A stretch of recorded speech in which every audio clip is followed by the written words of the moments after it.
et on applique ce taux sur le résultat fiscal.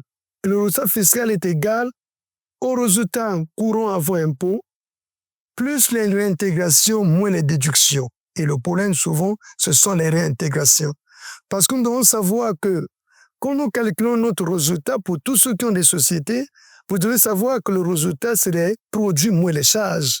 Donc, vos entrées, vos produits, les ventes, moins les charges. Et les charges, ce sont les dépenses.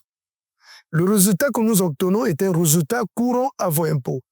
Et à ce résultat, l'impôt va ajouter les réintégrations et après soustraire les déductions.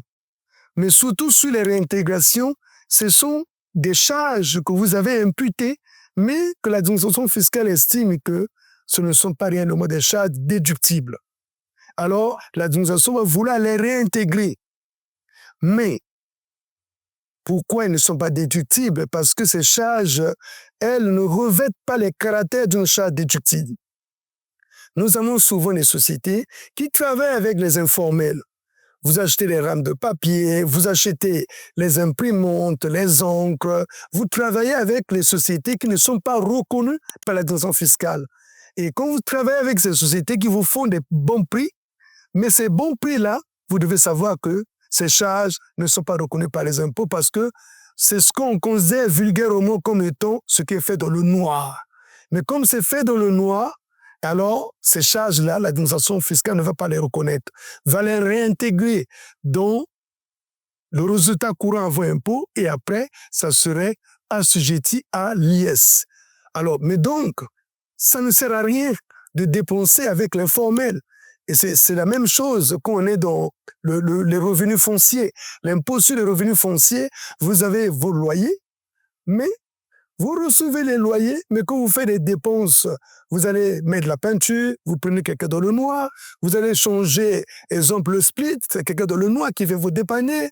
Alors, vous faites tout dans le noir.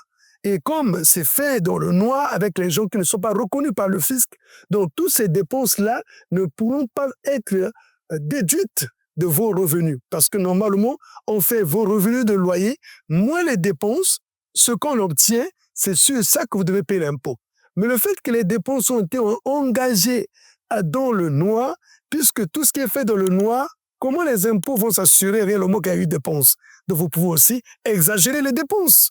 Donc, l'administration fiscale estime que tout ce qui est fait dans le noir est considéré comme étant pas des dépenses réalisées et considéré comme n'étant pas les dépenses déductibles, ils vont les réintégrer.